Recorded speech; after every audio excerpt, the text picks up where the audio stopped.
my lovely loves. How is it going? This is class 3 in Charm School, and CHARM is an acronym for Creativity for Healing, Authenticity, and Radical Magic. So, as I've shared before, it's less of an art class and more like creativity coaching to help you get over your shit, to make your art, to be more creative, to be creative and expressive for the first time, perhaps, and to really value your innate human need and right to be creative and make art. So, last class, I challenged you to go for a walk, like a contemplative, kind of meditative walk, and look for an object that represented a negative or difficult or challenging emotion for you.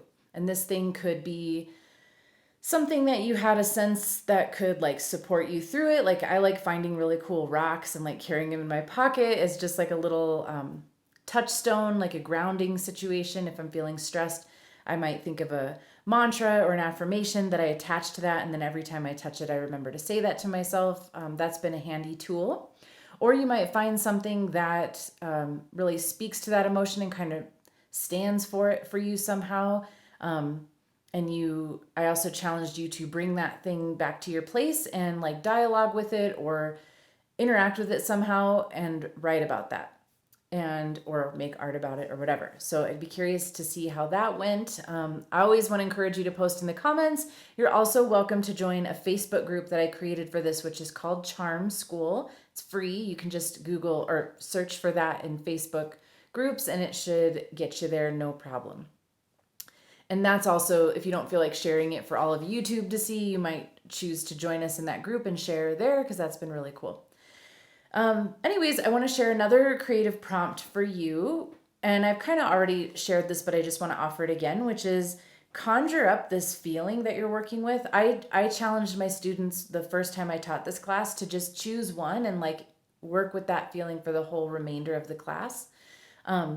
So if you have one in mind that you're working on, you might do this practice with that, which is to take just like 2 minutes. Here's how I would do it. I would set a timer, set it for 1 minute first to just sort of like go inward and let that feeling come up and visualize it. Just if it had a shape, if it had a texture, where is it in your body? How would you describe it to someone that doesn't feel feelings? And then set your timer after that minute is up, set it for 2 minutes and draw that thing. So we had a really cool time as a group,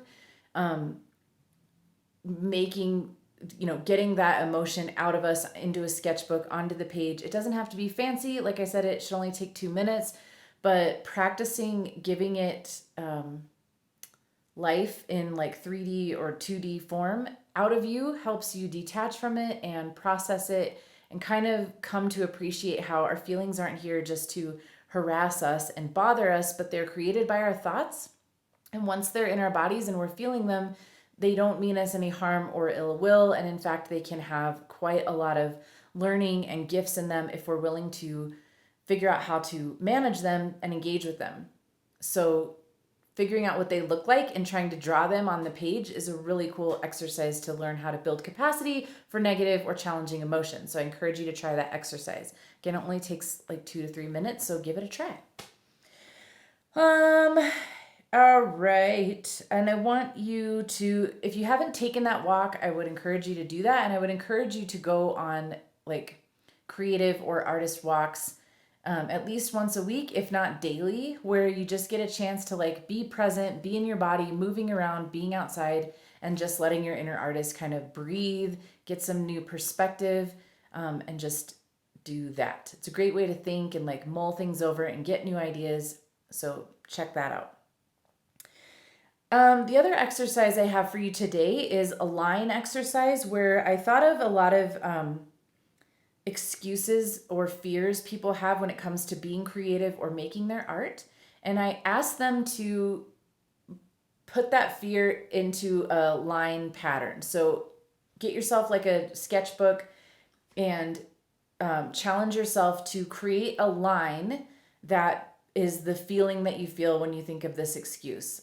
So Again, these exercises might sound a little woo, but it helps us bypass our inner critic and our intellectual mind, which is like death to our creative self.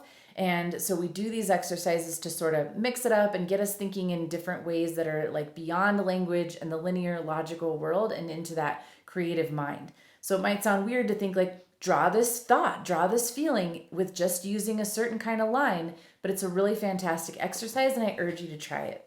So I had people draw different lines, and like when I say draw lines, I just mean, here, I'll show you.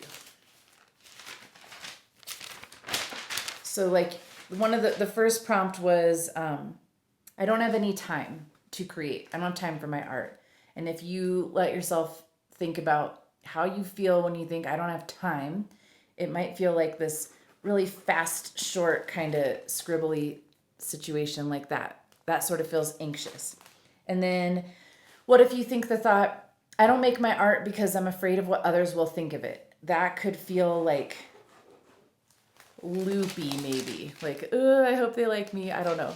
So see, the idea is just to try to capture a certain feeling or thought with a creative way of just making the line that represents that. So yeah, there's that exercise. The other prompts, if you're interested in doing it, are I'm afraid of failing. I'm afraid of it being imperfect. And then I'm worried that I don't have enough skill or talent. So really exploring those ideas. And even if like the line drawing exercise doesn't land with you, it's worth spending some time with those thoughts and seeing if any of those excuses have held you back from being creative and making your art. So this class I kept pretty short, but I do have 2 homework assignments. One is to create an altar to your artist self that represents like your commitment to being creative and making art. So finding a space that's just yours, even if it's just on a windowsill or a little piece of a shelf, finding some space for you to find objects that speak to you, that inspire you, that remind you of this creative reclamation process that you have embarked on and why it matters to you and why you're committed to it. So our subconscious loves speaking in symbols and images. And so it really is valuable to have a place where, again, you're bypassing that critical, intellectual, logical, rational mind, and you're letting your artist play with whatever you think is lovely or important or needs to be there. So it could be art supplies, it could be photos of loved ones, it could be totems or images or statues of spiritual things, items of spiritual importance to you. It could be stuff from nature. My altar is full of feathers and crystals and gems and rocks and things that I find on the ground. Pieces of fabric that I think are interesting. Whatever you want to put, just think of it as this sacred space that's honoring your commitment to yourself as a creative being and your desire to grow this part of yourself and keep making. And yeah, there's just something about having a designated place that triggers us when we see it to remember like, oh yeah, it's just this very like holy little nod to yourself. Like, this is important. I'm going to keep working at this and value it for myself. And then the other art prompt I have for you is, again, in exploring this emotion that you chose. If you're working with a challenging emotion and you want to explore it deeper, because as I've shared before, my 2 big things are be creative, express yourself creatively. It's vital for your growth and health as a human. And feel your feelings. Be willing to feel all of them. So a lot of these exercises are designed to just help you engage with those emotions that we normally run from or hide from or fear or resist.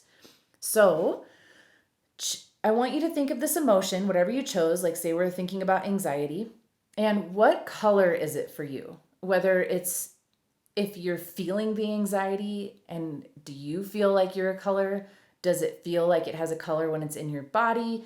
Or if you took the emotion out of you and set it on the table in front of you, is it a color?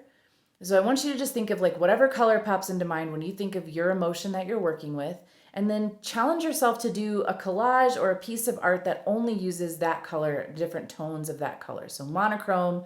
I love doing this with magazines and collage. And I'm sorry that I don't have an example to show you on hand. But just pull pages and pictures, rip it out of the magazine, which has its own therapeutic value, by the way, of just tearing stuff out of a magazine, that are all variations of that one color, and then arrange them in ways that please you. Again, we're accessing that artist side of you that just speaks in like images and symbols, and motion and gesture and texture and all these great things. And then, create that and then sit with it and imagine that you're speaking to that emotion, or imagine that it has something to tell you. Again, a lot of these things sound woo, but they're really cool ways to get to that higher wisdom, that deeper knowing, that self that's usually kind of muffled in this kind of world that we live in that doesn't really value those ways of knowing or thinking. And this is stuff that goes beyond language. So when we do stuff like make this art and we're thinking in terms of color and shape and composition and texture, and then we're like asking like, what do you need? What do you have to tell me? What's this about? We're sort of getting into that deeper way of knowing, that more intuitive sense, that more feminine, receptive sense, where that creativity thrives and grows and kind of springs from. So try those things, especially if there was something that really was like, ugh, I'm not doing that. I would really challenge you to do that, because we tend to resist the things that would give us the most value or that we might need the most. So stretch yourself. If you've bothered to watch these videos, then why not just go the extra distance and actually try these exercises? I promise I'm not just suggesting them to fill space, but because I've done them myself and they are pretty cool when you try them out. All right, thanks for being here, and I look forward to seeing you next time when I do our fourth class. We have 6 total, so this was 3, and I'll see you on the next one. All right, bye.